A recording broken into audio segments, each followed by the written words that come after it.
Hello, this is Rob Horner, and I've been asked to provide an introduction to the sessions that will be focused on applied evaluation. We know that many of you who are planning to attend the 17th annual PBIS Forum will be coming as teams and looking at how different team members will go to different sessions. I'm going to encourage you to allocate some of that time to really focusing on evaluation. Here are some things to consider. Steve Goodman is going to be doing a session that is going to introduce the evaluation tools and the strategies that we've found to be most helpful in building evaluation plans. This would be a session of special value for those of you who just received school climate transformation grants, or those of you who have just received funding from your state or district to implement PBIS. There also are going to be a number of sessions that are focused on how to interpret and use evaluation data. If you've been collecting the SET or the team implementation checklist, or if you're just getting started at using the TFI, the different fidelity measures, these sessions will be of great value. Also, if you're using some of the more current information, some of the surveys that are currently available, some of the office discipline referral data, some of the additional strategies and data collection options that are being included in evaluation, these sessions will be helpful. Look specifically at work that Mike Lombardo, Barb Kelly, and Rebecca Mendiola have done in California, looking at how they've combined fidelity data from the TFI with outcome data on both academic and social benefits for students. They've been especially focused on how to integrate mental health issues within the PBIS effort, and this would be an evaluation session worthy of your time.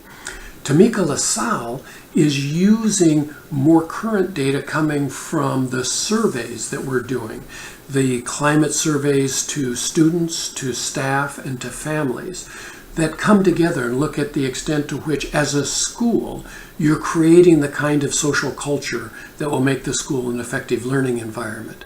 Tamika's going to walk through not only how to collect those data, but how to interpret them and use them in your PBIS implementation efforts.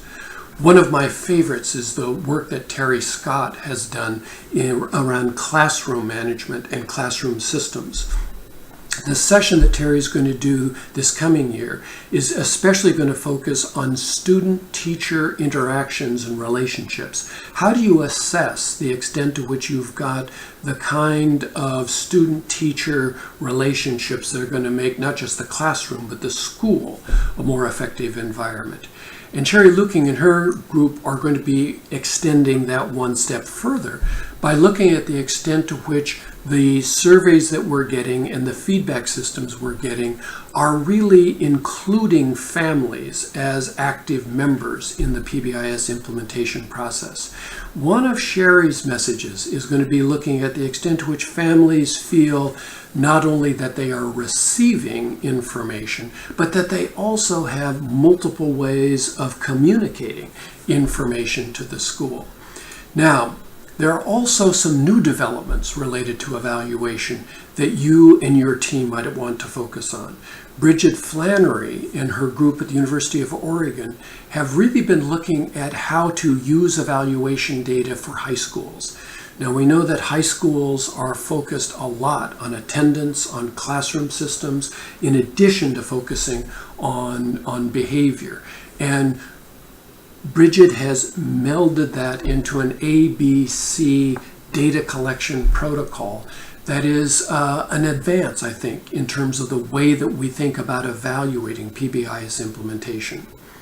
Many of you are also involved in looking at team-initiated problem solving, the TIPS protocol, as a way to make your school teams more effective and efficient at problem solving and PBIS implementation.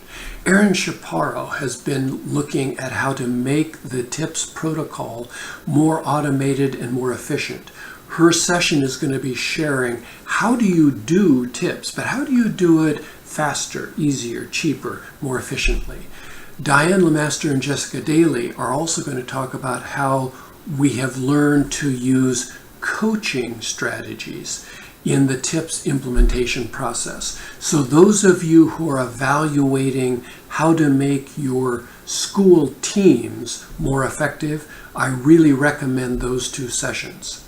Now, Kathleen Lane and Mark Matthew Buckman are going to be focusing on work they've been doing, looking at how you use systematic screening within PBIS. Remember, one of the themes of PBIS is prevention and early intervention. Systematic screening, both academic screening and behavioral screening, is a very effective strategy for identifying students who need not just a little bit more help, but possibly quite a bit more help if they're going to be successful. Kathleen and Mark are going to not just introduce the tools and the strategies, but speak specifically to the logistics. How do you pull this off given the challenges that school teams face on a regular basis? We also are going to include a roundtable discussion with Justin Poulos from Wisconsin. And in that discussion, those of you who come with different kinds of questions or issues or concerns, we want to have a time to get together in a smaller group. And the work that Justin has done in Wisconsin has been so impressive that he will be bringing some of that information to the table and help to guide not just a presentation, but a discussion around evaluation efforts. So the basic message is those of you planning to come to Chicago in October for the PBIS Forum, we encourage you to set aside a little bit of that time to really focus on how you're going to improve the way you collect and use evaluation data to make PBIS a more effective part of your school setting. We wish you well in that process. Thank you.